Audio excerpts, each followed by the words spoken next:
Olá! Estamos de volta para trabalhar com mais uma das obras de leitura obrigatória dos vestibulares e hoje nós vamos trabalhar com este livro aqui, ó, Sagarana, do Guimarães Rosa. Esse é aquele livro que o aluno não gosta de jeito nenhum. Sagarana é composto por 9 histórias, então é um livro que se multiplica em várias histórias, em várias narrativas. Cada uma com suas especificidades, seus personagens, seu enredo, seu sentido. Então, exige mais atenção, mais cuidado, mais trabalho por parte do aluno aí. O Sagarana é a obra de estreia desse carinha aqui, ó, João Guimarães Rosa, um dos maiores escritores da literatura universal do século XX aí. Guimarães Rosa nasceu em 1908 e morreu em 1967, relativamente jovem, não tinha completado 60 anos de idade ainda. Aliás, a respeito da morte dele, existe um fato curioso e interessante porque tem a ver com a sua produção literária que a gente vai mostrar depois no Sagarana. Em 1963, o Guimarães Rosa foi eleito de forma unânime para fazer parte da Academia Brasileira de Letras. Só que ele não tomou posse. Ele teve uma premonição de que quando ele se tornasse um imortal da Academia Brasileira de Letras, ele morreria.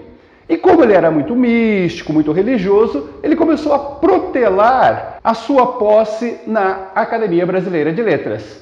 Ficou 4 anos enrolando, alegando sempre compromissos, estava sempre viajando, até que em 1967, pressionado, ele precisou tomar posse como imortal da Academia Brasileira de Letras.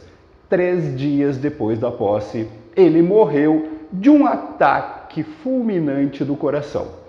Esse aspecto místico, esse aspecto religioso, faz parte de toda a sua produção literária e nós vamos poder mostrar isso no Sagarana, em alguns dos contos do Sagarana aí. Outro aspecto interessante sobre o Guimarães Rosa é que ele era um apaixonado por aprender novas línguas. Ele nasceu em Cordisburgo, no interior de Minas, e já com 7 anos de idade ele aprendeu o francês com a ajuda de um padre da cidade. Depois ele se tornou médico, com 16 anos ele já passou no vestibular de medicina, chegou a exercer durante um certo tempo a medicina, aquela medicina familiar no interior de Minas, nas pequenas cidades, às vezes visitando as fazendas, né, do interior de Minas, sempre com um caderninho fazendo anotações sobre aspectos pitorescos da linguagem, enquanto ao mesmo tempo aprendia línguas estrangeiras. Mais tarde ele ingressou na carreira diplomática, viajou pelo mundo todo e aprofundou esse aprendizado de novas línguas. Quando ele morreu em 1967, ele falava 8 línguas e compreendia a leitura de mais outras 15 línguas estrangeiras aí. Essa paixão por aprender novas línguas se manifesta num processo criativo de invenção de palavras, de neologismos, muito presente também no livro Sagarana. Aliás, nós podemos começar a observar isso pelo próprio título. Sagarana é um neologismo, é uma palavra inventada a partir da fusão de outras 2 palavras. Saga, que seria uma palavra de origem escandinava e significa narrativa lendária, narrativa heróica. Irana, que é palavra da língua tupi, que significa em forma de ou semelhante a. Então, Sagarana pode ser traduzido como narrativas em forma de lendas. Sagarana foi a primeira obra do Guimarães Rosa, a obra que marca sua estreia literária, publicada em 1946. E eu queria começar falando para vocês um pouco sobre as características de estilo do Guimarães Rosa, que nós iremos observar depois ao longo da análise dos 9 contos aí. Essas características de estilo, obviamente, não são exclusivas do livro Sagarana. São características gerais do seu estilo presentes em todas as suas obras. O Guimarães se encaixa naquilo que a crítica chama de regionalismo universal. Isso aparece claramente nos contos do Sagarana. A princípio, a expressão regionalismo universal parece um tanto quanto contraditória, paradoxal. Como que uma coisa pode ser regional e universal ao mesmo tempo? Mas quando nós analisamos a obra do Guimarães, nós entendemos perfeitamente essa expressão que parece paradoxal. O regionalismo desse autor aparece na caracterização dos seus personagens e do espaço físico em que ocorrem suas histórias. Os personagens do Guimarães são típicos moradores do interior de Minas.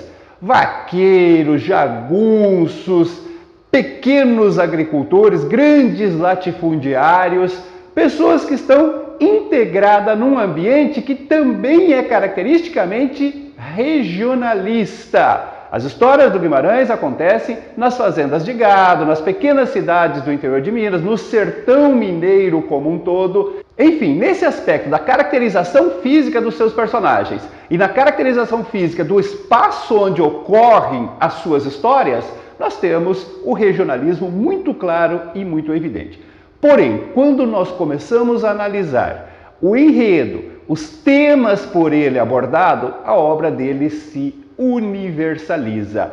O Guimarães extrapola esse aspecto regionalista ao abordar temas que têm sentido universal. Ele estará sempre discutindo os grandes dramas da alma humana, a eterna luta entre o bem e o mal, Deus e o diabo, os aspectos religiosos, as angústias religiosas, as angústias provocadas pelas reflexões existenciais.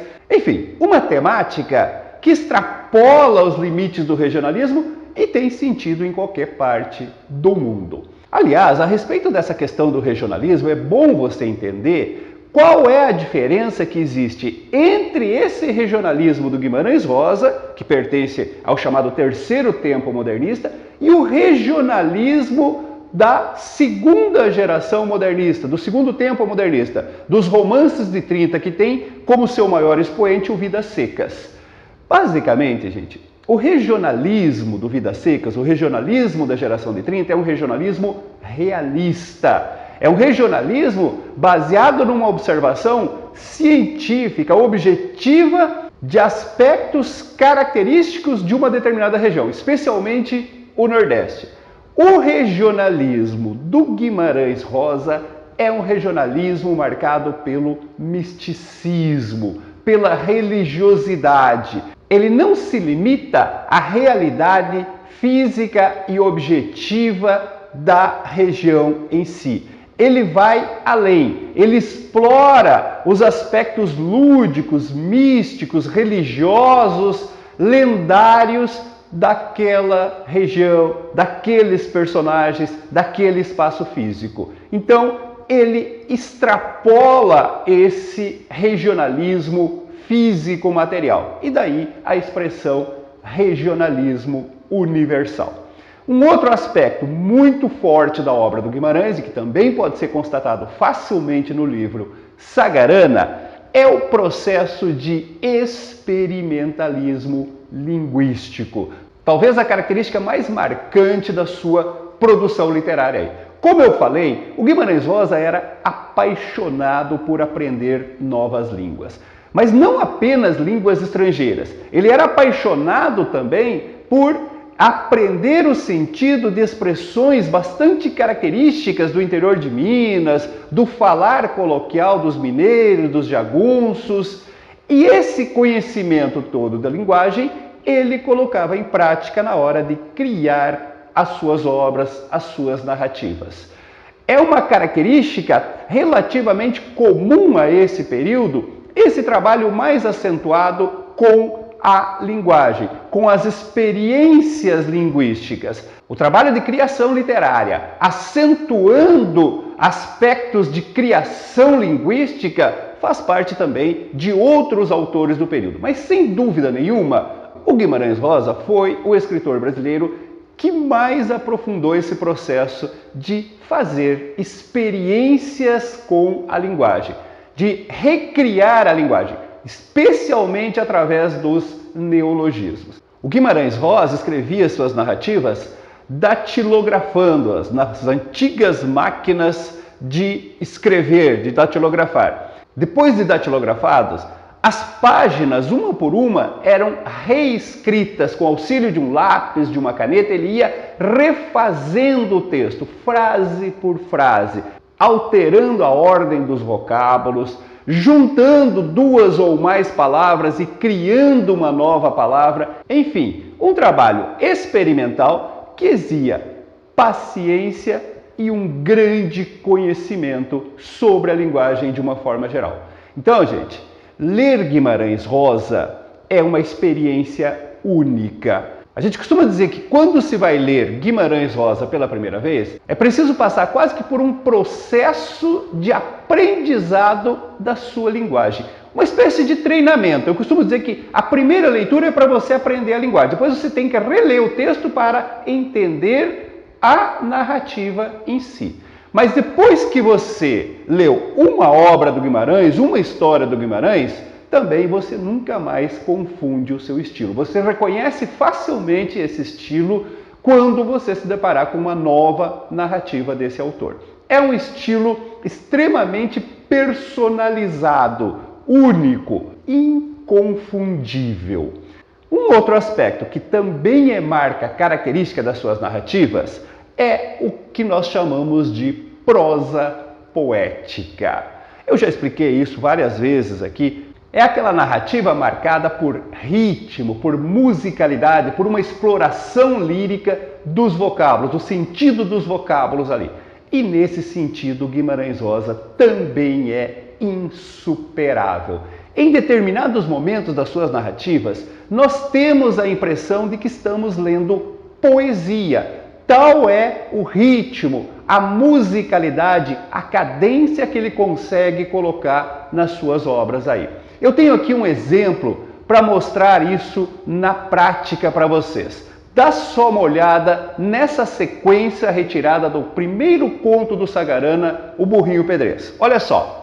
As ancas balançam e as vagas de dorso das vacas e touros, batendo com as caudas, mugindo no meio, na massa embolada, quatritos de couro, estralos de guampas, estrondos e baques, e o berro queixoso do gado junqueiro, de chifres imensos, com muita tristeza, saudades dos campos, querência dos pastos de lá do sertão. Não tem como não perceber o ritmo, a musicalidade. O ritmo aqui é conseguido por uma sequência perfeita de versos redondilhos menores. Se você pegar essas sequências, as ancas balançam e as vagas de dorso das vacas e touros, e fizer a escansão, a contagem de sílabas, você vai ver que é uma sequência de versos redondilhos menores, ou seja, aqueles que possuem 5 sílabas. Além disso, os efeitos sonoros, as repetições, as aliterações, as repetições de sons consonantais, as assonâncias, as repetições de sons vocálicos, dão toda uma musicalidade para o texto. Mais abaixo você tem outro fragmento do mesmo conto, só que mais adiante. Diz assim, ó. Boi bem bravo, bate baixo, bota baba, boi berrando, dança doido, dá de duro, dá de dentro, dá direito, vai, vem, volta, vem na vara, vai, não volta, vai varando. Percebeu? Novamente você tem uma sequência de efeitos sonoros por aliteração, por assonância e um ritmo cadenciado. Se você pegar esses trechos, boi bem bravo, bate baixo, bota baba e fizer a contagem das sílabas da escansão, você tem uma sequência de versos com 3 sílabas. Agora é importante que você entenda também, gente, que esse trabalho poético, que obviamente exige muito tempo, muita paciência, muita dedicação, o texto não nasce pronto assim. É preciso um enorme trabalho de criação poética para se chegar nesse efeito aí. E isso não tem apenas o objetivo da beleza estética. Isso está a serviço do sentido de acordo com a narrativa. Por exemplo, se você observar, o primeiro trecho, ele mostra uma coisa mais lenta, mais morosa. Isso aqui é a descrição de uma partida de gado. Ele está descrevendo aquela manada de gado que está sendo levado pelos vaqueiros. Então ele descreve como se aquilo fosse um imenso mar de dorsos, que, à medida que o gado vai andando, parece fazer um movimento que é marcado pela cadência dos versos. Um movimento lento, suave e contínuo no caminhar desse gado aí. O segundo trecho tem uma agilidade maior, você deve ter percebido isso. Essa cena é a descrição de um momento em que um dos vaqueiros é atacado por um boi bravo. E aí o ritmo acelera. A sequência de versos de 3 sílabas dá uma agilidade maior, uma rapidez maior, que está de acordo com o que está sendo narrado. A cena é mais rápida, o vaqueiro precisa se esquivar rapidamente dos ataques daquele boi bravo lá. E assim acontece ao longo de toda a narrativa. Então, só relembrando aí, são características marcantes do estilo do Guimarães Rosa: o regionalismo universal, o experimentalismo linguístico, a invenção linguística e a prosa poética. E ao longo dos 9 contos que compõem esse livro, nós vamos procurar observar, destacar a presença dessas características de estilo que podem, afinal de contas, ser cobradas a qualquer momento aí. Certinho? Vejam, o livro é composto, como eu falei, por 9 histórias, 9 narrativas. Nós temos, dentre essas 9 narrativas, contos que são narrados em terceira pessoa, tem um narrador externo, e temos contos que são narrados em primeira pessoa. O narrador é também personagem da história. Como narradores externos, nós temos o Burrinho Pedrez, A Volta do Marido Pródigo, Sarapalha, Duelo e A Hora e a Vez de Augusto Matraga. Narrativas em primeira pessoa, onde o narrador também é personagem da história: São Marcos, Corpo Fechado, Conversa de Bois e Minha Gente. Então, nas próximas aulas, nós estaremos trabalhando cada um desses contos, analisando o seu enredo, falando dos seus personagens, do espaço onde ocorre a história e procurando fazer uma análise interpretativa de cada uma dessas 9 narrativas. Então não sai daí, eu volto daqui a pouco para começar a trabalhar com esses contos. Até mais! Muito bem, vamos começar então a análise dos contos que compõem o livro Sagarana. E vamos começar com o primeiro conto do livro, que é exatamente o Burrinho Pedrez. Esse conto tem como protagonista exatamente o burrinho do título, que se chama Sete de Ouros. Esse, na verdade, é o último nome dele. O conto começa fazendo uma síntese da trajetória desse burrinho, que ele já passou por vários donos, que já teve vários nomes, viveu muitas experiências e atualmente ele é propriedade desse Major Saulo, um homem, um fazendeiro muito rico, produtor de gado, que resolveu aposentar o burrinho. O burrinho já está bastante velho, não serve mais para a lida, então ele está aposentado, vive na tranquilidade, esperando a hora da sua morte. A história começa quando a fazenda está em polvorosa, em agitação, porque há uma partida de gado. O Major Saulo, junto com seus funcionários, vão levar centenas, milhares de cabeças de gado até a cidade, onde um trem está esperando para esse gado ser embarcado e ser levado para o seu destino final lá. Uma grande tempestade está sendo anunciada. Na noite anterior já tinha havido muitos raios, trovoadas, alguns cavalos haviam fugido, estavam espalhados no pasto. Então está faltando montaria para todos os vaqueiros. O Major Saulo está procurando resolver o problema, pegando os cavalos mais domésticos, da filha, da esposa. Mesmo assim fica faltando um animal. E aí o burrinho comete um erro. O burrinho, inadvertidamente, resolveu passar na frente da casa do Major Saulo e, como diz o conto, quem é visto é lembrado. E aí o Major Saulo resolve usá-lo para levar esse gado também. Pegar o vaqueiro mais leve que ele tem e colocar no burrinho para que ele ajude nessa partida de gado aí. E assim eles começam a sua partida. O burrinho contrariado, porque estava tranquilo, estava aposentado, de repente tem que fazer mais esse trabalho aí. Para chegar até a cidade, eles precisam passar por um pequeno riacho que corta a fazenda E os vaqueiros ficam espantados com o volume de água. Choveu muito na cabeceira desse riacho e ele está com um volume bem elevado. Então já é uma travessia perigosa durante o dia. Mesmo assim, eles seguem em frente. Durante o trajeto, nós ficamos sabendo de um conflito entre dois vaqueiros. Esse Silvino e Badu, o Francolin, que é o capataz, né, o braço direito do Major Saulo, vem anunciar a ele que há uma rixa entre os dois. O Silvino está muito magoado porque o Badu roubou a sua namorada e corre entre os vaqueiros que o Silvino vai querer se vingar, que ele quer matar o Badu. Então o Major Saulo pede que o Francolin fique de olho.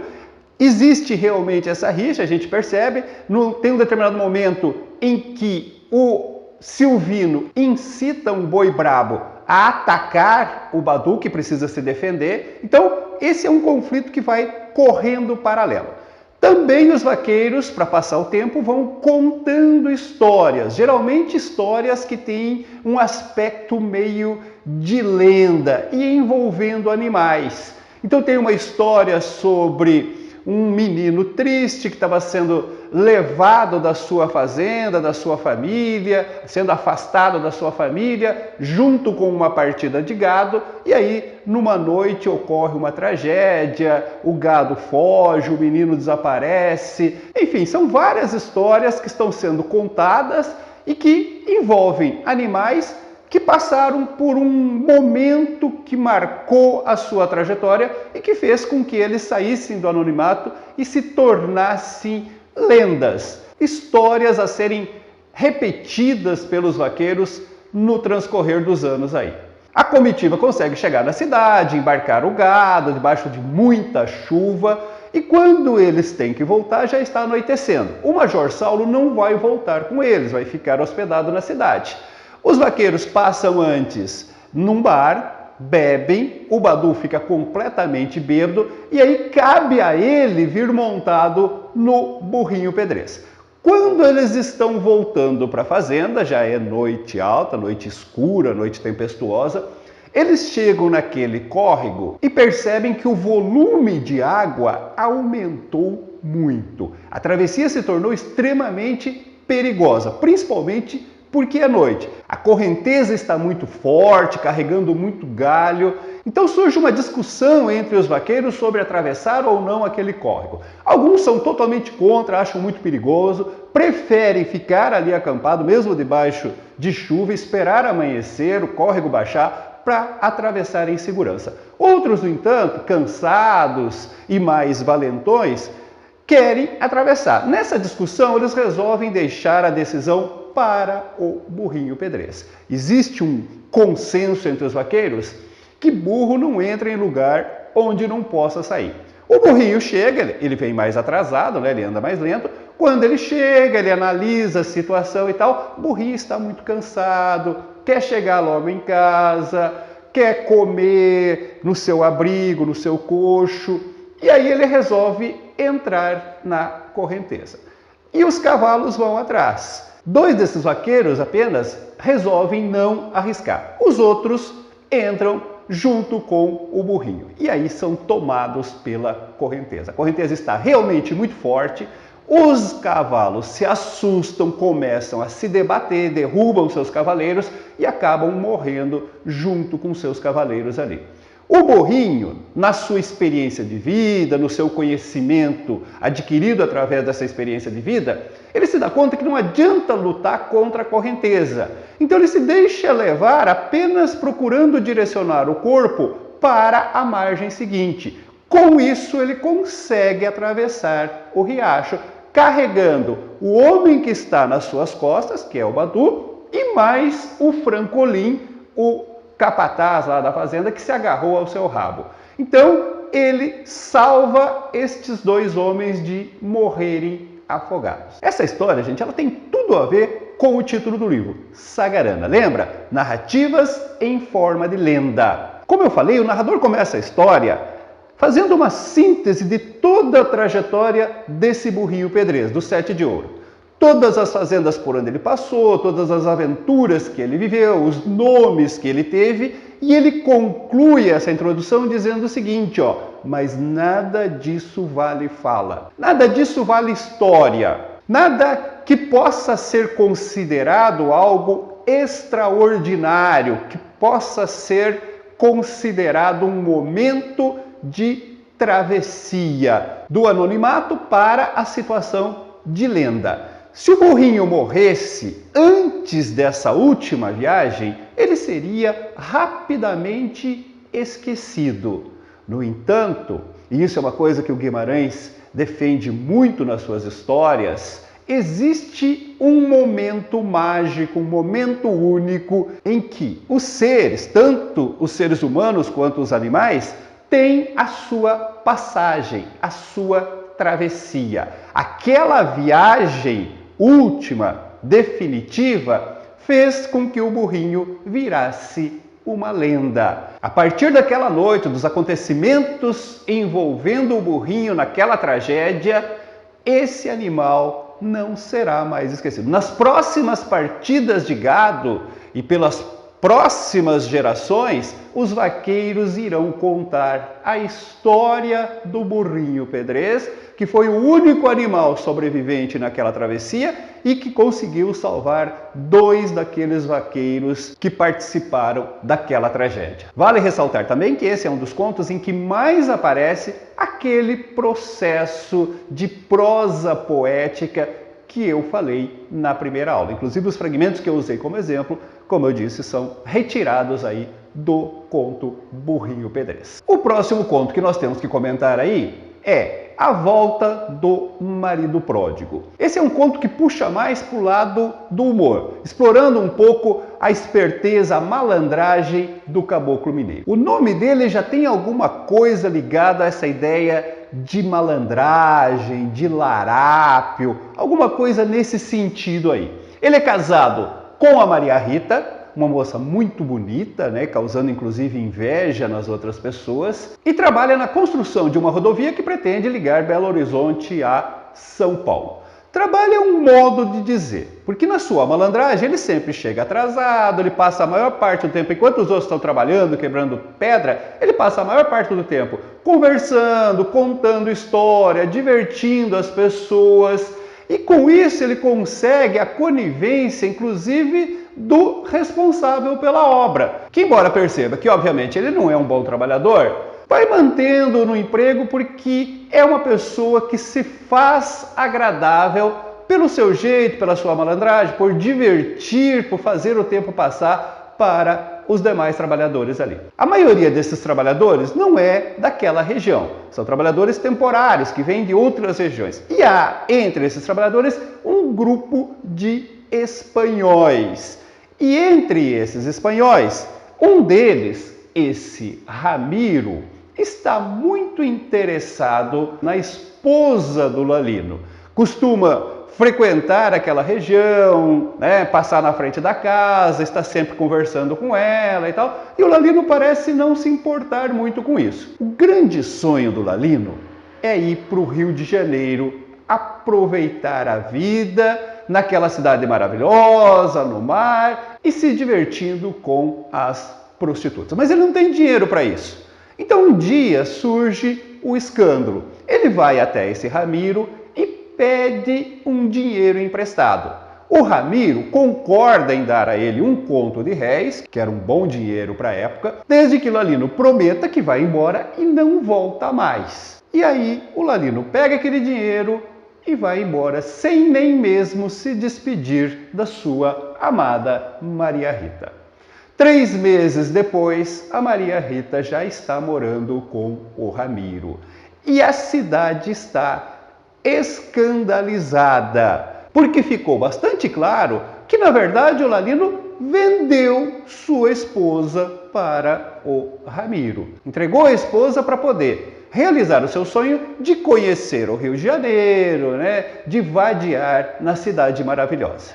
6 meses depois, o Lalino já está cansado, saturado, né, das diversões, das prostitutas e resolve voltar, contrariando o acordo que ele havia feito com o Ramiro. Quando ele chega na cidade, a cidade está agitada por uma disputa política. E aí ele vai começar a trabalhar de cabo eleitoral para o poderoso Major Anacleto. Sendo ele muito esperto, tem uma boa lábia, sabe conversar, ele acaba sendo convidado pelo filho desse Major Anacleto para servir de cabo eleitoral aí.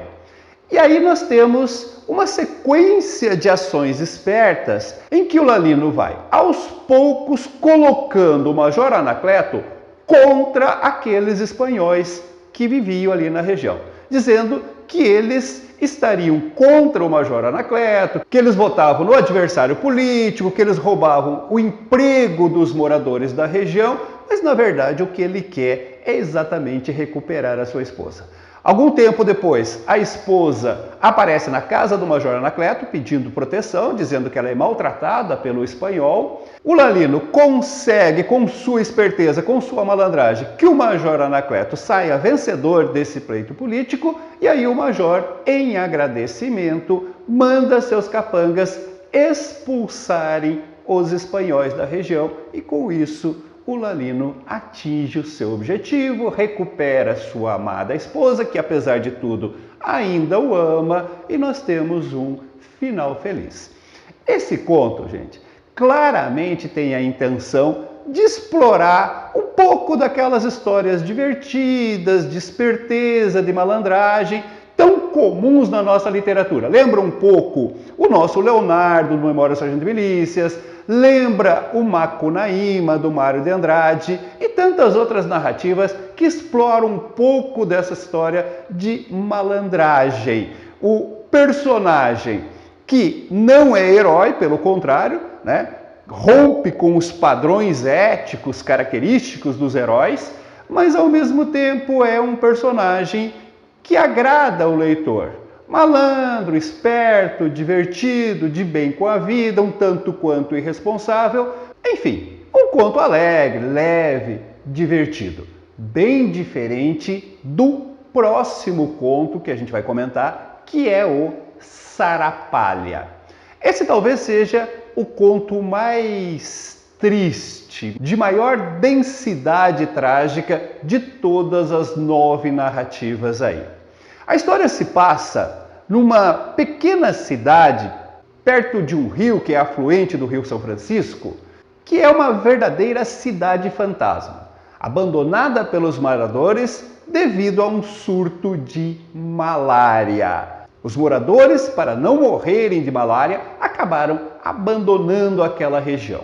Ali vivem 2 primos doentes que passam o dia todo sentados ao sol, em cima de um tronco, esperando pelos momentos de tremedeira provocada pela doença, e para cuidar deles tem uma velha negra e os acompanha também um cachorro perdigueiro. Toda a vida se limita a esses 4 seres ali. Os 2 homens são primos, o primo Argemiro e o primo Ribeiro. E a história toda se passa no intervalo, de uma conversa entre os 2 ali. Eles começam a conversar enquanto esperam a tremedeira e tal, e através da conversa deles nós ficamos sabendo da história passada desses 2 personagens. O primo Ribeiro era casado com essa Luísa, uma mulher muito bonita, mas que o havia abandonado alguns anos antes, fugindo com um homem que passara pela região. Então o primo Ribeiro acaba confessando que ele não consegue esquecer da sua amada, que na noite anterior ele ainda havia sonhado com ela. Aí ele tem um momento que ele tem um ataque de tremedeira, ele começa a delirar. Nesse delírio ele pede que o primo Argemiro lhe conte uma história folclórica sobre o capeta ter se transformado em um homem bonito, seduzido uma mulher e a levado embora, ou seja, tem uma relação metafórica com a história da esposa dele. E o que nós percebemos nessa trajetória, gente, é que esse primo Ribeiro, ele está, na verdade, cometendo uma espécie de suicídio lento. Quando a esposa foi embora, ele perdeu toda a sua vontade de viver, aí veio a doença e ele resolveu ficar ali definhando.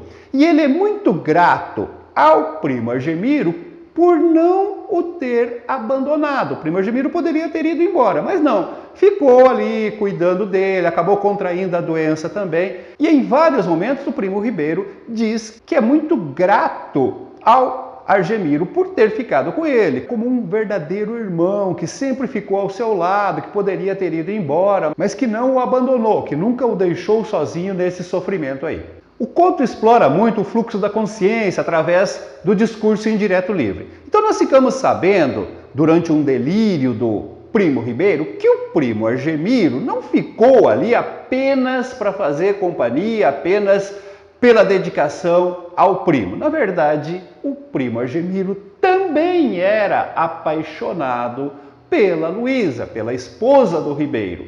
Uma paixão platônica, uma paixão que ele continha. Quando a Luísa foi embora, ele sofreu tanto quanto o marido. Então o que nós temos aqui são dois homens que, abandonados pela mulher amada, perdem o gosto pela vida e isso, junto com a doença, os leva a uma situação de suicídio lento. O que eles estão cometendo ali é uma espécie de suicídio. Eles estão esperando a morte chegar.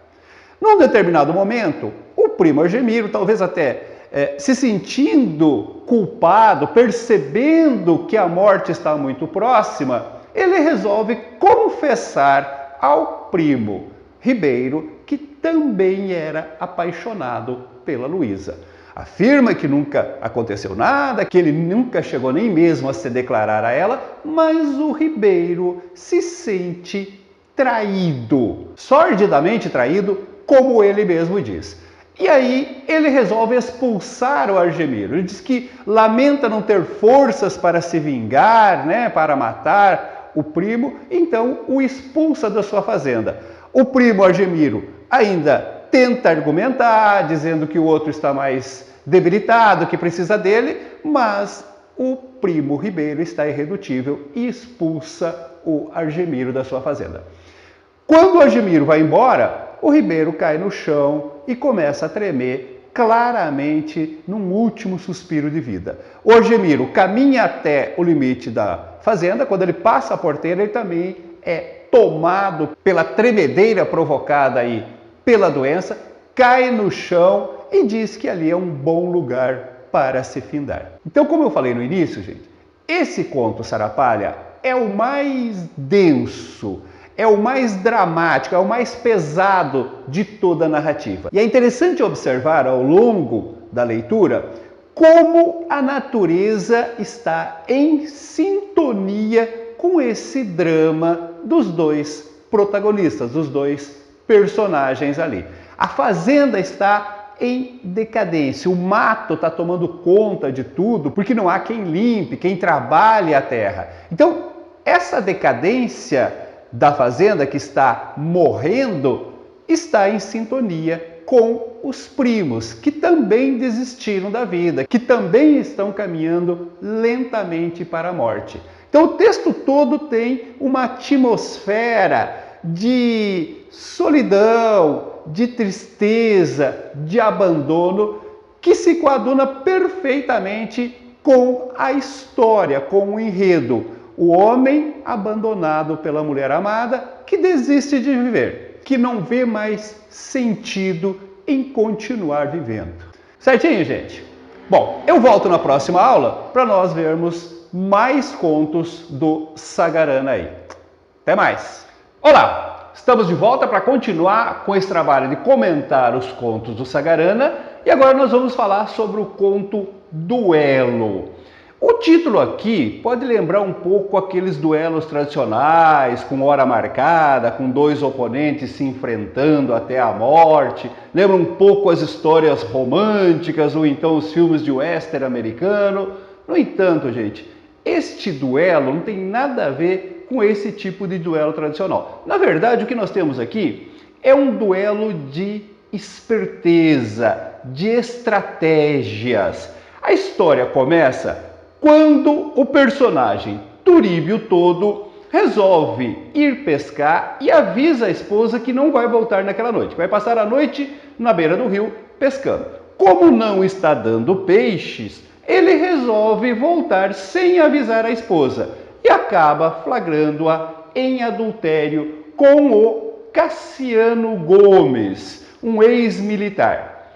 Como o Turíbio todo é covarde e ele sabe que o Cassiano Gomes está sempre armado e atira muito bem, ele finge que não viu nada, se esconde, espera amanhecer e no outro dia aparece como se não soubesse de nada e começa a arquitetar um plano de vingança.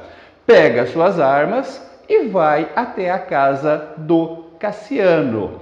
Lá ele acaba atirando no Cassiano pelas costas, mas ao invés de atingir e matar o seu oponente, o amante da esposa, ele acaba atingindo o irmão desse amante. E aí ele passa de vítima a réu na história.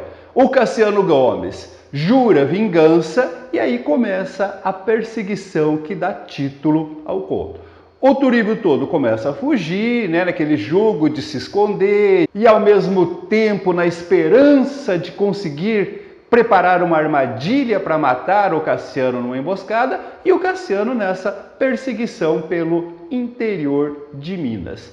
Passam-se meses nessa perseguição, nesse duelo de estratégias que acaba ficando famoso ali na região. De vez em quando eles passam pela região onde eles moravam e fazem uma visita à dona Silivana, a esposa do Turíbio, a amante do Cassiano. O narrador é até um pouco irônico, dizendo que ela que tinha 2 homens, agora não tem nenhum. Então ela tem o maior interesse que esse conflito se resolva logo, para que pelo menos um homem possa voltar para casa, ou o marido ou o amante. Observem que o nome Silivana lembra um pouco a expressão silvo, lembra um pouco o barulho da cobra. Afinal de contas, ela é a grande responsável por toda essa situação. Ela foi o veneno que deu origem a toda essa situação de conflito entre esses 2 homens aí. A estratégia do Turíbio todo é cansar o Cassiano. Ele sabe que o Cassiano foi dispensado do exército porque tem problemas no coração. E a esperança do Turíbio é que essa caçada, montada em cavalo, dormindo ao relento, possa agravar essa doença e o Cassiano venha a morrer. Depois de alguns meses de caçada, o Cassiano realmente tem a sua doença agravada, ele procura um médico e o médico diz que ele tem poucos dias de vida. Então o Cassiano resolve mudar a sua estratégia. Ele vende os seus bens, as suas terras, pega o dinheiro e com esse dinheiro ele pretende contratar um assassino de aluguel. Antes ele vai fazer uma visita à sua mãe e depois vai procurar um assassino para cumprir a sua vingança. Nesse trajeto de visitar a sua mãe, ele passa por um lugarejo bem perdido chamado Mosquito e ali ele acaba tendo um ataque do coração e não pode seguir viagem. Fica muito doente, muito debilitado. Procura ainda ali pela cidade um homem valente que ele possa contratar para esse serviço, mas não existe ninguém assim. É um lugar de gente pacata. Ali ele conhece um capialzinho chamado Timpim 21. Timpim é uma referência ao tamanho dele pequenininho. E 21 porque ele é o 21º filho de um casal ali. O Cassiano simpatiza com esse capialzinho e acaba ajudando-o quando o seu filho fica doente. O filho do Timpim fica muito doente e o Timpim é muito pobre, não tem condições de chamar médico, de comprar remédios. O Cassiano então manda chamar um médico, compra os remédios, acaba praticamente salvando a vida dessa criança aí. O Timpim fica extremamente agradecido, passa a considerá-lo como um compadre, um padrinho do seu filho, ficando aí com uma dívida de gratidão em relação ao Cassiano. O Cassiano não resiste, alguns dias depois ele morre. Antes de morrer, ele entrega o dinheiro que ele tinha para o Timpim, dizendo que é para ele cuidar do seu filho. Nesse meio tempo, o Turíbio todo já estava em São Paulo, tinha arranjado um emprego, estava ganhando algum dinheiro e ele recebe uma carta da esposa, da dona Silivana, dizendo que ele pode voltar, que o Cassiano morreu. E o Turíbio todo, que já estava com saudades da esposa, resolve voltar para casa. Quando ele está chegando perto da sua região, ele encontra numa encruzilhada um capialzinho que vem em direção a ele. Ambos estão a cavalo. Começam a cavalgar junto, o capialzinho puxa a conversa com ele E lá pelas tantas, quando estão num lugar bem ermo, o Capiauzinho pergunta se ele é o seu Turíbio todo. Ele confirma e aí o Capiauzinho manda ele rezar, dizendo que ele vai matá-lo. Esse Capiauzinho nada mais é que o Timpim 21, que sentindo-se em dívida de gratidão com o Cassiano Gomes, o seu compadre, resolve sair à caça do Turíbio para cumprir o desejo do Cassiano Gomes. Então a história termina com o Turíbio sendo assassinado pelo Timpim 21. Esse conto, gente, é interessante por vários aspectos. Primeiro, por um jogo de esperteza, de estratégia de todos os participantes. Os dois duelistas, né, o Turíbio todo e o Cassiano Gomes, e também a esposa, a dona Silivana, que também tem interesse no desfecho desse conflito, como eu falei anteriormente. Mas o sentido mais profundo dessa narrativa está na ideia de destino. Na verdade, toda narrativa é uma sequência de fatos imprevistos que vão determinando os rumos dos destinos de cada um desses participantes. Começa pelo fato de que o Turíbio todo só descobriu a traição da esposa porque não estava dando peixe e ele resolveu voltar mais cedo para casa. Depois, buscando vingança, ele acaba se enganando e mata o irmão do seu oponente, revertendo completamente a situação aí. Nessa caça ao Turíbio todo, o Cassiano Gomes acaba conhecendo o Timpim 21, ajuda-o a salvar o filho e morre acreditando que não vai ter a sua vingança. Mas aí novamente o destino interferiu. O fato dele ter encontrado o Timpim 21, de ter ajudado a salvar o filho desse Capiauzinho, foi na verdade uma jogada do destino que fez com que a sua vingança se concretizasse no final. Parece que o Guimarães Rosa está tentando nos mostrar que a vida é uma sequência de fatos sobre os quais nós não temos controle. Por mais que nós tentemos controlar esse nosso destino, que usemos estratégias, que calculemos os passos, há sempre o imprevisto que determina o desfecho final de cada caminhada aí. Então nós temos aqui mais um conto que mistura esse lado regional com as belas paisagens do interior de Minas, mas ao mesmo tempo trabalha com um elemento mais universal, que é essa coisa de imprevisibilidade do destino. Certinho? O próximo conto que nós vamos comentar é também o conto considerado pela crítica mais perfeito do livro. Considerado inclusive por alguns críticos um dos 10 melhores contos da literatura de língua portuguesa. E esse conto, A Hora e a Vez de Augusto Matraga, é também considerado pelo próprio Guimarães Rosa como o conto em que ele atingiu o melhor resultado em todo o livro. Guimarães dizia que nesse conto ele conseguiu aquilo que ele estava procurando em todo o seu processo narrativo nesse livro Sagarana. É um conto que já virou filme, que já virou peça de teatro, que já foi cobrado separadamente várias vezes nos vestibulares. Então não custa nada você dar uma atenção especial para esse conto aí. A Hora e a Vez de Augusto Matraga é a história de um homem mau. Augusto Matraga não era Matraga na história.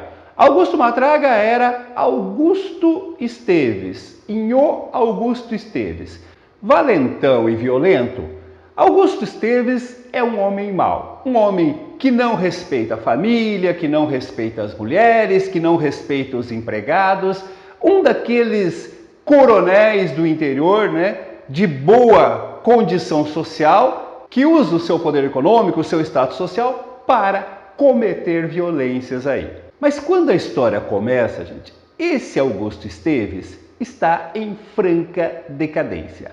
Uma vida toda desregrada, de bebedeiras, de farras, de mulheres, de escolhas políticas erradas, de gastos sem controle, fizeram com que ele fosse perdendo o seu patrimônio. A fazenda está toda penhorada no banco, os empregados estão todos descontentes porque não estão recebendo salários, a esposa e a filha estão muito tristes, descontentes com a atitude do marido, do pai, que as despreza, que as trata mal, e aí começa a decadência do Augusto Esteves. Primeiro é a esposa que resolve fugir, a dona Dionora. Já há algum tempo ela vinha sendo cotejada por um homem bom que queria levá-la para longe, queria fugir com ela, junto com a filha, para cuidar das duas. Mesmo tendo muito medo da reação do marido, chega um ponto em que ela resolve aceitar esse convite e foge com esse homem. No mesmo instante em que acontece isso, os capangas, os empregados do Inho Augusto, resolvem abandoná-lo também, passando para o seu oponente político na região, um tal de Major Consilva. Quando o Inho Augusto fica sabendo disso, ele promete que vai se vingar, tanto da esposa quanto dos seus capangas. Antes de ir atrás da esposa, ele resolve ir até a fazenda desse Major Consilva, sozinho, porque ele é valente, porque ele está acostumado a intimidar todo mundo, para tirar satisfações com os seus empregados, com os seus capangas. Chegando lá, ele é derrubado do cavalo por esses antigos capangas, junto com os demais capangas do Major Consilva, e toma uma surra enorme. Há um sentimento de desforra nos capangas. Muitos foram maltratados por ele, sofreram algum tipo de perversão por parte desse patrão e agora estão se vingando. Ele é todo quebrado, todo surrado. Depois, o Major Consilva manda marcar ele com ferro quente, aquele ferro de marcar gado, e matá-lo, para levar ele para fora da fazenda e matá-lo. Quando eles chegam perto de um despenhadeiro, o Inho Augusto tem um momento de consciência e, tentando fugir, ele cai naquela ribanceira. Ele meio que se joga naquela ribanceira. Como já está escurecendo, os homens acham que não há necessidade de ver se ele morreu, porque ninguém sobreviveria àquela queda naquelas condições em que ele estava.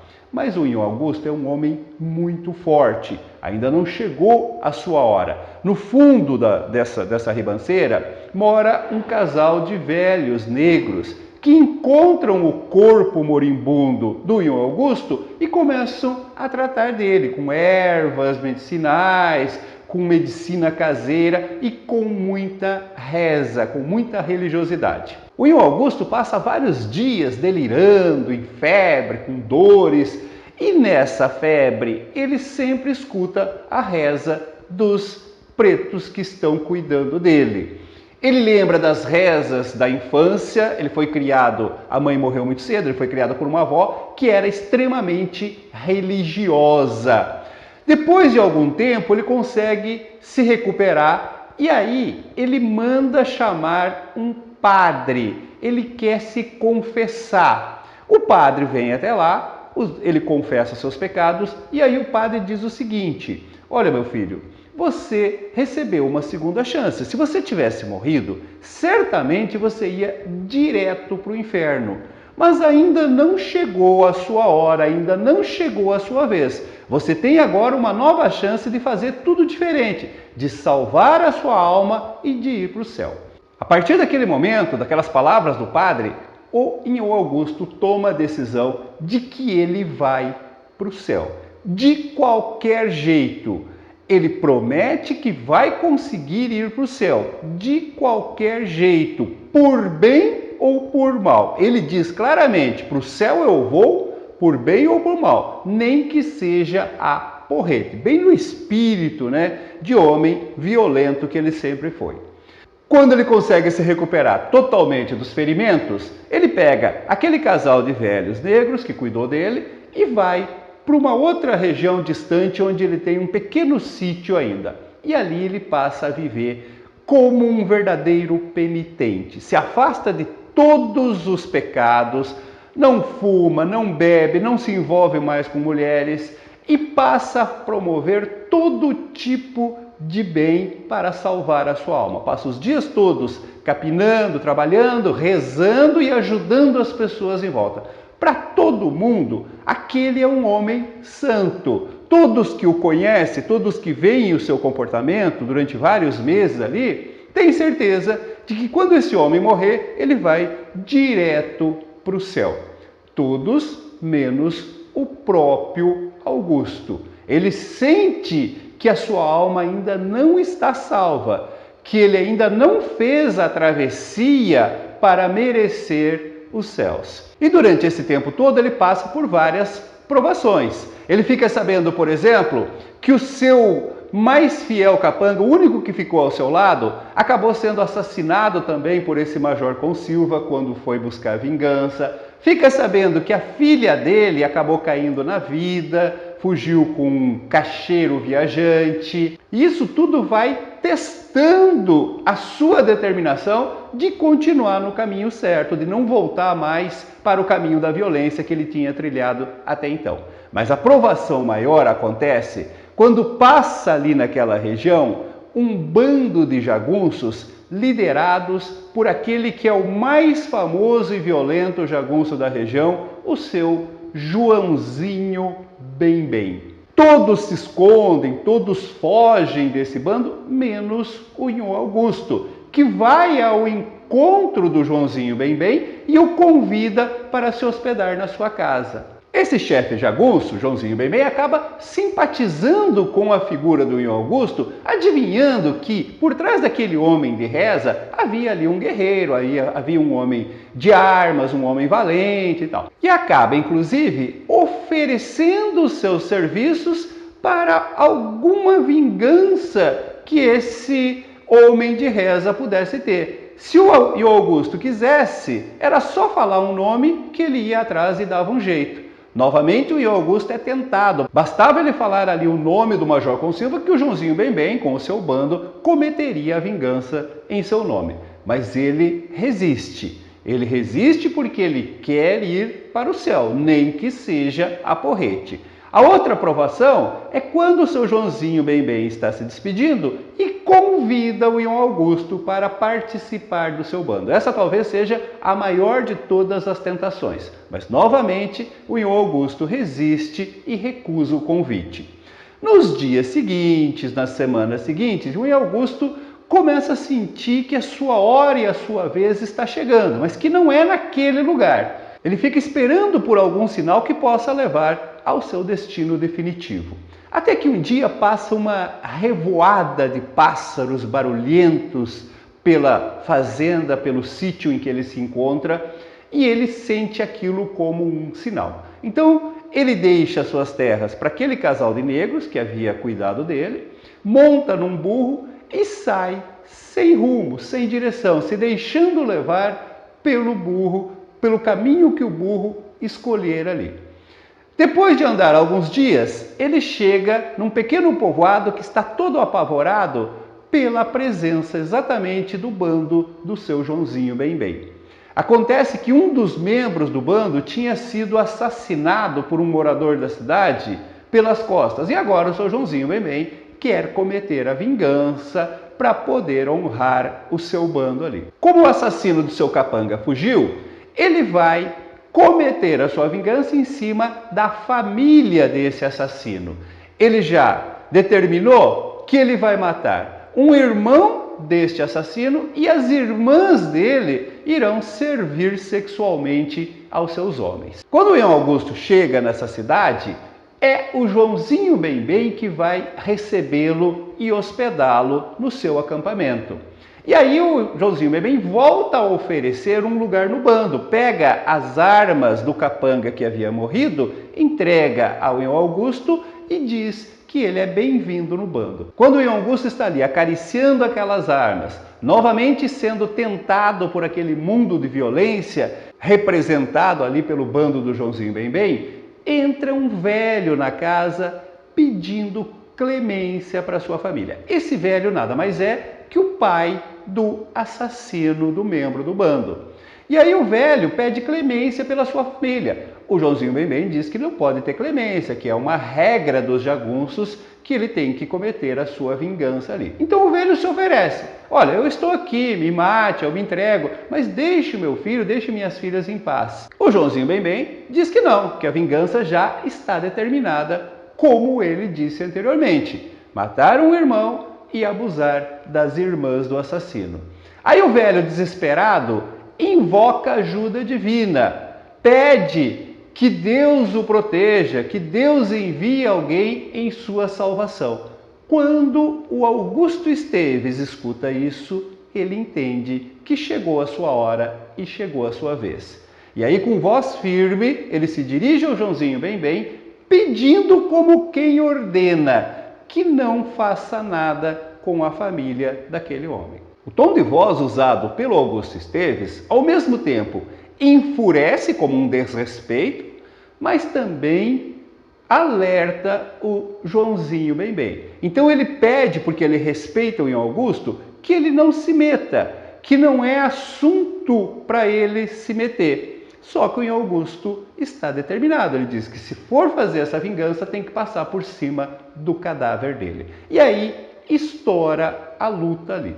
O Augusto começa a atirar nos capangas, ele consegue matar 3 dos capangas, os outros fogem, e em seguida ele e o Joãozinho Bem-Bem se atracam numa luta de facas. Essa é uma das cenas mais bonitas do livro todo. Uma briga em que os dois oponentes sabem que vão morrer e ao mesmo tempo respeitam-se um ao outro.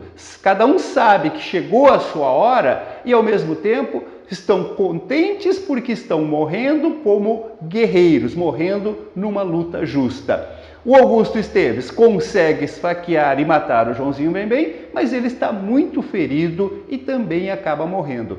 Antes de morrer, no entanto, ele é aclamado por toda a população, especialmente por aquele velho, que diz ser ele um anjo, um santo que veio para salvar a sua família. Dá-se assim, então, a travessia do homem mau para o homem bom. O Augusto Esteves morre sereno e tranquilo porque sente que finalmente chegou sua hora e sua vez e ele salvou a sua alma, ele fez a sua travessia. Aqui cabem alguns comentários. Primeiro, se ele chama Augusto Esteves, por que Augusto Matraga? O narrador começa dizendo que ele nunca foi Augusto Matraga, que esse Matraga veio depois do acontecido.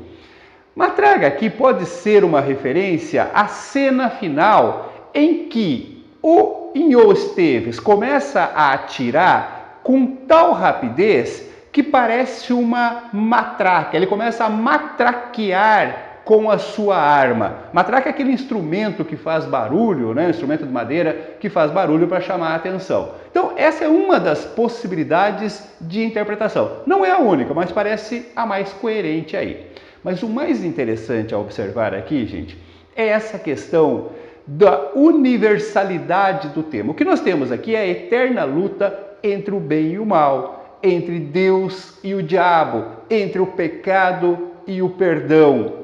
O Inhô Augusto toma uma decisão de que vai para o céu, mas ao mesmo tempo ele diz que vai para o céu de qualquer jeito. Se não for por bem, vai ser por mal. Eu vou para o céu, nem que seja a porrete, ele diz quando toma essa decisão. E durante meses, durante anos, ele fica fazendo bem, ele fica promovendo todo o bem, ele fica fugindo de todo tipo de pecado, de vício, tentando salvar a alma. E não consegue, não é o suficiente. O irônico é que, exatamente no momento em que ele volta a agir como sempre agiu, ou seja, usando da violência, ele consegue a sua travessia. Porque agora a violência é feita em prol do bem. Ele usa dessa violência para salvar pessoas inocentes, para lutar por justiça. E aí ele consegue então a sua salvação.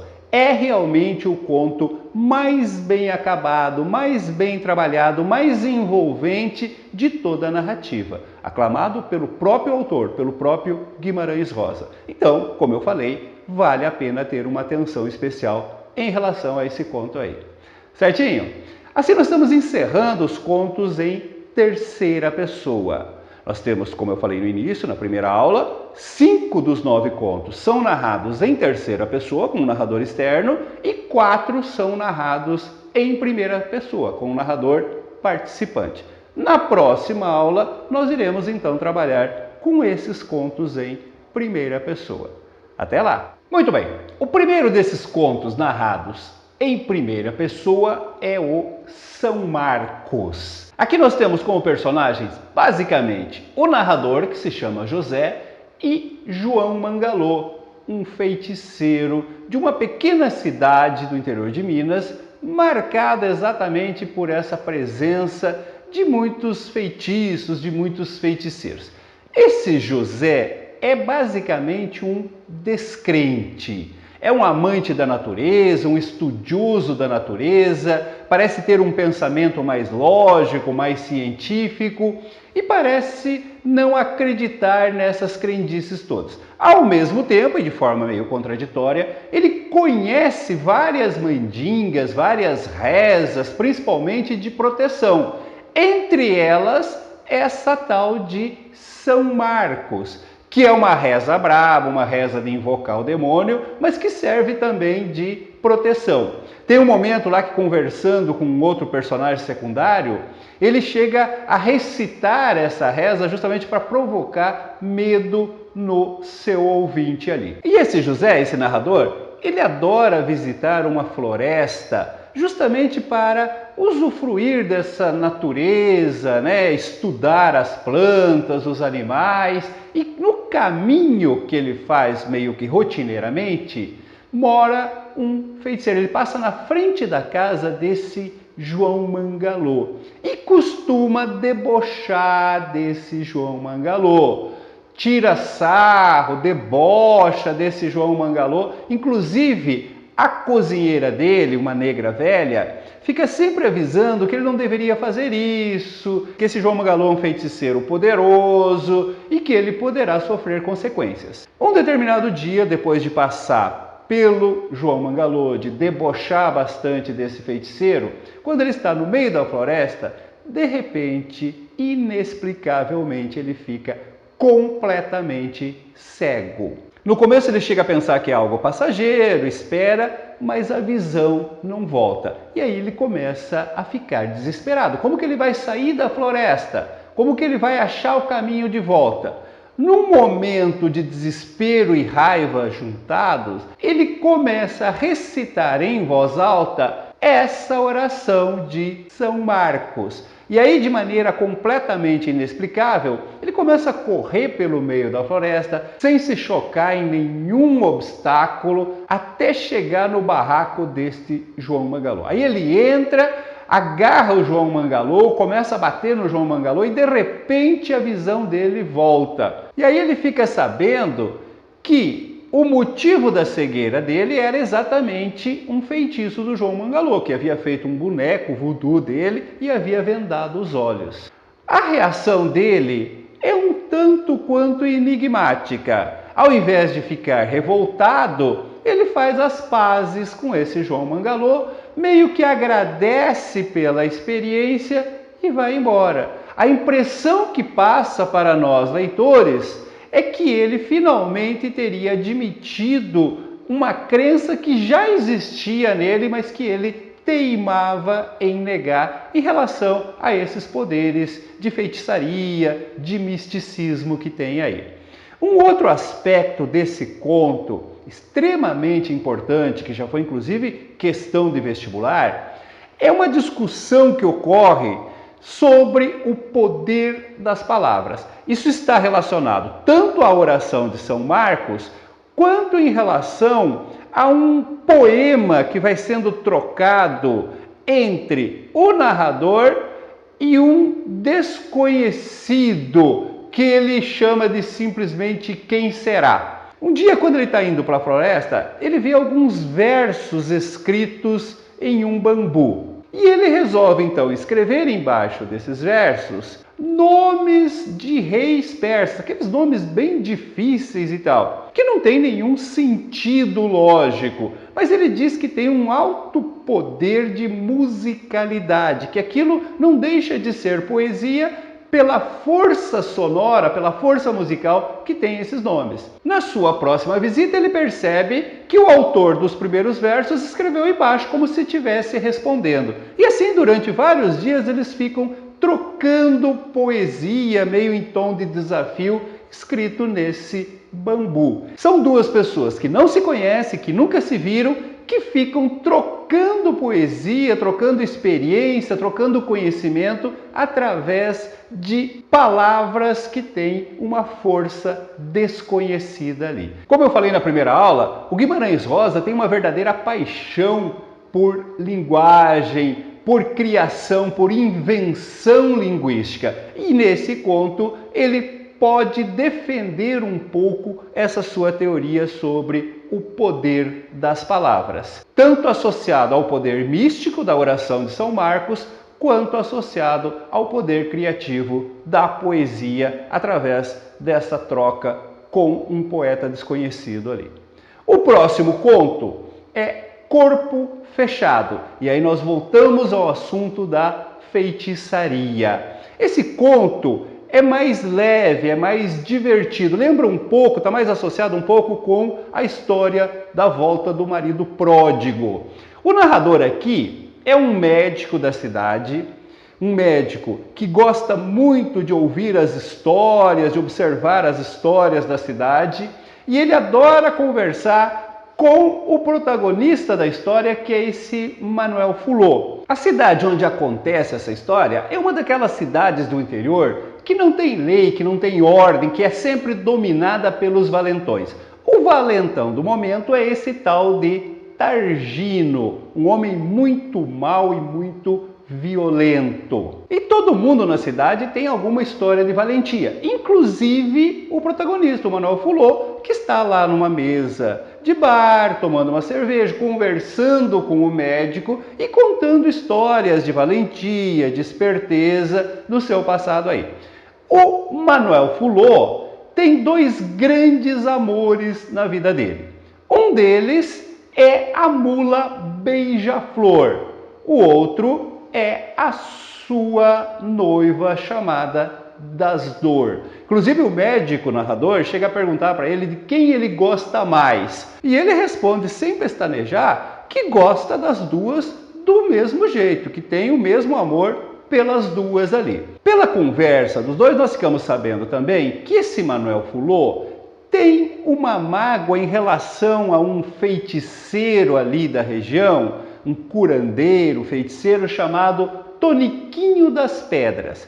E o motivo é a mula Beija-Flor. Esse Toniquinho das Pedras tem uma cela muito bonita que o Manuel Fulô queria comprar para colocar na Beija-Flor. Por sua vez, o Toniquinho das Pedras quer comprar a mula para poder usar a sua cela. Então tem uma certa disputa entre eles. Quando eles estão nessa conversa animada, entra no bar o valentão Targino para anunciar ao Manuel Fulô que gostou da noiva dele, da Das Dor, e que vai fazer uma visita a ela antes do casamento que já estava marcado do Manuel Fulô. Que ele só quer a noiva dele por uma noite, que ele já mandou avisar, e que se o Manuel Fulô ficar quietinho e não fizer nada, ele não faz nada também com o Manuel Fulô.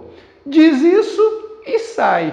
O médico fica indignado, pergunta o que o Manuel Fulô vai fazer, o Manuel Fulô baixa a cabeça e fala o que eu posso fazer, os parentes vêm e aconselham ele a ficar quieto, que afinal de contas não vale a pena morrer por causa disso e tal. O médico tenta buscar ajuda, vai falar com o delegado fala que não pode interferir num crime que ainda não aconteceu, o coronel da região prefere não interferir, o padre fala que só pode rezar, enfim, não tem ninguém que possa ajudar o Manuel Fulô ali.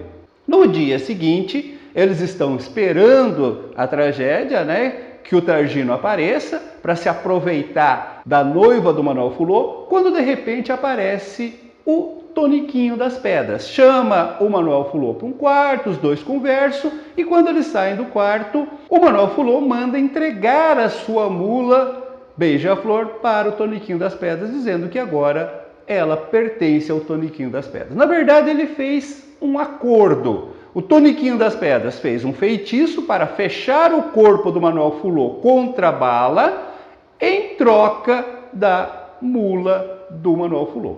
Quando o Targino aparece, o Manuel Fulô está lá no meio da rua esperando para um desafio. O Manuel Fulô tem apenas uma faquinha pequena e o Targino está armado com um revólver. O médico fala que fecha os olhos para não ver, escuta apenas os estampidos. O Manuel Fulô avança para cima do Targino, que dispara, descarrega a arma dele, mas não consegue acertar nenhuma bala. Com isso, o Manuel Fulô chega perto e esfaqueia e mata o Targino, passando a assumir esse posto de valentão da cidade. E esse cargo ele não vai perder mais, porque logo depois é implantado um batalhão de polícia na cidade que estabelece lei e ordem e acabam-se os valentões ali. Assim, o Manuel Fulô consegue salvar a sua noiva das dores, embora tenha perdido a sua amada Beija-Flor, a sua mula Beija-Flor. Mas de vez em quando ele pede emprestado a sua mula para o Tonoquinho das Pedras para poder matar a saudade da sua amada mulinha ali. Esse conto, gente, como eu falei para vocês, ele lembra em alguns aspectos a volta do marido pródigo. Esse Manuel Fulô, por exemplo, ele conta algumas histórias para o médico de como, através da esperteza, ele tinha conseguido enganar alguns ciganos da região. Mas ao mesmo tempo também pode ser associado ao conto São Marcos, pelo aspecto místico, mágico, inexplicável, que é uma característica de várias narrativas do Guimarães Rosa. Nós não sabemos exatamente o que aconteceu. Não fica comprovado no conto essa ideia de que o corpo dele realmente estava fechado, que as balas não penetraram. Provavelmente o Targino errou os tiros. Assustado com aquela inesperada resistência e reação do Manuel Fulô, ele pode ter errado os tiros. Mas não deixa de ser curioso que um assassino frio, um valentão, erre os tiros a uma distância muito pequena. Então, o aspecto mágico, o aspecto místico, o aspecto inexplicável permanece, assim como no conto São Marcos. Existem coisas que não se explica, que não se compreende pela lógica racional. O Guimarães adora explorar esse aspecto nas suas narrativas. O próximo conto, também em primeira pessoa, é o Conversa de Bois. Só que aqui, o narrador, ele não participa diretamente da história. Esse narrador está conversando com esse mal de Altiborna, que defende a ideia de que os animais falam, se comunicam e se compreendem entre si. E para provar isso, resolve contar uma história de uma tragédia envolvendo um conjunto de bois, de carro de boi. O narrador escuta essa história com a promessa do Manuel Altiborna de que ele possa recontá-la depois do seu jeito, e aí inicia-se então a história. Na verdade, o Manuel Altiborna diz que essa história foi presenciada por uma irara, que é uma espécie de cachorrinho do mato. A irara que acompanhou esse carro de bois, que viu toda a história e depois contou para o Manuel Altiborna, em troca da liberdade. O Manuel Altiborna tinha prendido essa irara numa armadilha. Em troca da liberdade, ela lhe contou essa história e agora esse Manuel Altiborna está contando a história para o narrador, que por sua vez está nos contando. É bom prestar atenção nesse processo narrativo porque isso dá uma questão de vestibular também. A história envolve basicamente dois personagens humanos, que são o carreiro Agenor Soronho, o dono do carro de bois, o Tiãozinho, que é um menino carreteiro, aquele que fica conduzindo, né, os bois à frente do carro, e o conjunto de 8 bois que puxam o carro de bois. E a história se passa nesse trajeto que está sendo feito do sítio do Agenor Soronho até a cidade. O Agenor Soronho está levando uma carga de rapadura para vender na cidade e uma outra carga bastante inusitada, que é exatamente o cadáver do pai do Tiãozinho, que acabara de morrer e está sendo levado para a cidade para ser enterrado. Durante o trajeto, o menino vai muito triste. Está babando água pelos olhos na observação dos bois. Está chorando. E por que ele está chorando? A vida do Tiãozinho não tem sido nada fácil e tende a piorar muito. O pai dele havia ficado muito doente, entrevado numa cama e era funcionário desse Agenor Soronho. O Agenor Soronho só não o expulsou da fazenda porque acabou tendo um caso, se envolvendo amorosamente com a mãe do Tiãozinho. Então o menino tem algumas lembranças bastante traumáticas, porque à noite ele ficava no quarto com o pai doente, enquanto que a mãe se envolvia amorosamente com o patrão. Era humilhante para esse homem, que não podia reclamar, porque se ele reclamasse as coisas poderiam piorar ainda mais, a família toda poderia ser expulsa ali da fazenda. E agora o pai morreu e o Tiãozinho está prevendo mais sofrimento ainda, porque aí o Agenor Soronho vai assumir o papel de padrasto e intensificar ainda mais os castigos que já eram frequentes. O título do conto, Conversa de Bois, refere-se exatamente a uma conversa que começa a acontecer entre os bois, em que eles ficam discutindo aquela situação. Eles se condoem com o sofrimento do menino, do Tiãozinho, e ao mesmo tempo participam dessa mágoa, dessa revolta em relação ao Agenor Soronho. Eles também não gostam desse Agenor Soronho, que costuma maltratá-los muito. E aí eles começam meio que a arquitetar um plano de vingança. Eles percebem que o Agenor Soronho adormeceu em cima do carro de boi, naquela parte da frente onde ele deveria estar sentado, ele está adormecido ali. O Tiãozinho está indo na frente também num estado meio de sonolência. E aí os bois começam a perceber que se eles derem um solavanco, o Agenor cai na frente do carro do bois e eles podem passar por cima, cometendo a sua vingança. E é exatamente isso que acaba acontecendo. Eles dão um solavanco, inesperado, o Agenor se desequilibra, cai na frente da roda, a roda passa por cima, quase que o degola, levando-o à morte ali. O menino começa a chorar, desesperado, logo atrás vem outro carro de boi, aí as pessoas vêm, ajudam, tentam acalmá-lo, dizendo que foi um acidente, que ele não teve culpa nenhuma, e o conto termina com o carro de bois continuando o seu trajeto para a cidade, só que agora levando 2 cadáveres em cima da carga de rapaduras ali. Aqui uma coisa interessante é o seguinte, gente. Existe toda uma narrativa de fluxo de consciência, de discurso indireto livre, que vai mostrando uma espécie de fusão entre os desejos do menino e dos bois, que vão se fundindo num único só desejo de vingança ali. É interessante observar que o menino ele está num estado de sonolência. E aí, nesse estado meio irracional, onde não há uma consciência nítida dos seus atos, ele parece se fundir com os bois. Existe claramente uma ação por parte do menino, só que inconsciente. Ele dá um grito, ele dá um salto para frente, ele dá um comando para que esses bois façam essa ação de puxar, de dar um solavanco no carro para que o Agenor possa cair. Só que depois do susto, ele não tem plena consciência disso.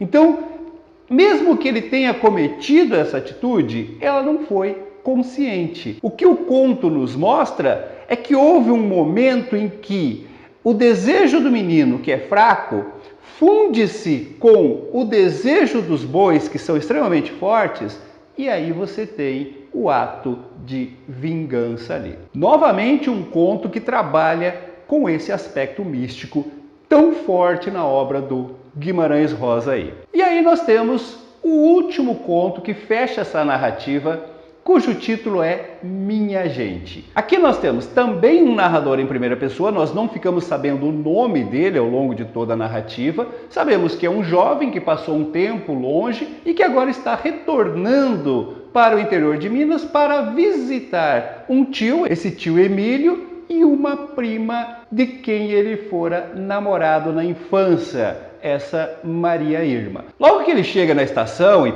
monta num cavalo para seguir até a fazenda, ele encontra um morador da região que é apaixonado por xadrez. Eles se conheciam há muito tempo e eles têm inclusive uma partida em aberto desde aquela época que o narrador tinha ido embora. Esse amigo tem lá um tabuleiro adaptado para montaria e durante o trajeto eles vão conversando, vão observando a paisagem e disputando uma partida de xadrez.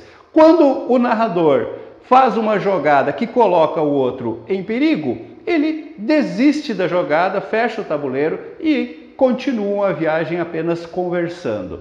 Chegando na fazenda, o narrador faz de tudo para reconquistar a prima, que está cada vez mais bonita. A prima, no entanto, se mostra bastante esquiva e fica todo o tempo falando sobre uma amiga que é muito bonita, que ela quer apresentar, que é essa tal de Armanda. O narrador não presta atenção porque ele tem o interesse todo focado aí na prima. Vão acontecendo algumas histórias, ele fica mostrando os costumes dos mineiros, a paciência, o jogo de estratégia nos negócios, né, do tio Emílio, na venda do gado, na posição política, né, nas atitudes políticas do tio. Um caso de assassinato por adultério que acontece na fazenda. Um amigo dele que estava pescando com ele é morto ao lado dele pelo marido, que fica sabendo de um adultério. Então vão acontecendo histórias paralelas aí. No desfecho da história, o narrador vai finalmente conhecer a melhor amiga da prima, que é essa Armanda, e acaba se apaixonando por ela. Alguns meses depois, ele se casa com essa Armanda, ao mesmo tempo que a prima se casa com o antigo noivo da amiga Armanda. Então a conclusão que nós tiramos é que tudo foi arquitetado, armado pela prima, que era apaixonado por esse jovem, chamava Ramiro. Porém, como ele estava comprometido com a amiga, ela deu um jeito de fazer com que a amiga e o primo se encontrassem, se apaixonassem e assim abrisse o caminho para eles. É interessante observar, gente, que a todo momento fala-se sobre estratégias e sobre o jogo de xadrez. É como se tudo ali funcionasse como um xadrez. As pessoas vão movendo as peças de acordo com os seus interesses. A prima Maria Irma parece estar jogando uma partida de xadrez com o destino do primo e da amiga em função dos seus próprios interesses, que seria o noivo da amiga ali. Mas o aspecto mais importante, mais interessante desse conto está na descrição apaixonada das paisagens, da cultura, dos costumes do povo mineiro. Observem que o título Minha Gente, se você pegar as iniciais, você tem MG, de Minas Gerais. Todos nós sabemos que o Guimarães Rosa era profundamente apaixonado pela sua terra, pela cultura mineira, pelos costumes, pela linguagem. Isso fica muito evidente ao longo de todas as narrativas de Sagarana. Mas parece ter sido nesse conto que ele se prontificou de maneira mais clara e objetiva a exaltar, a destacar esses aspectos de Minas Gerais. O título Minha Gente é extremamente sugestivo nesse sentido aí. Então é isso, gente. Esses foram os 9 contos de Sagarana. Claro que eu volto a insistir, como eu sempre falo no final das aulas, isso não substitui a leitura. O objetivo aqui foi tentar passar algumas informações básicas que irão ajudá-lo na sua leitura compreensiva desses textos aí. Tentamos mostrar aqui alguns aspectos desse regionalismo universal tão discutido e tão aclamado desse autor, da sua prosa poética, do seu lado místico, que cria um sertão muito específico, muito próprio, muito mágico, onde os personagens transitam facilmente entre a racionalidade e o misticismo. Eu aguardo você numa próxima análise de obras literárias. Até mais!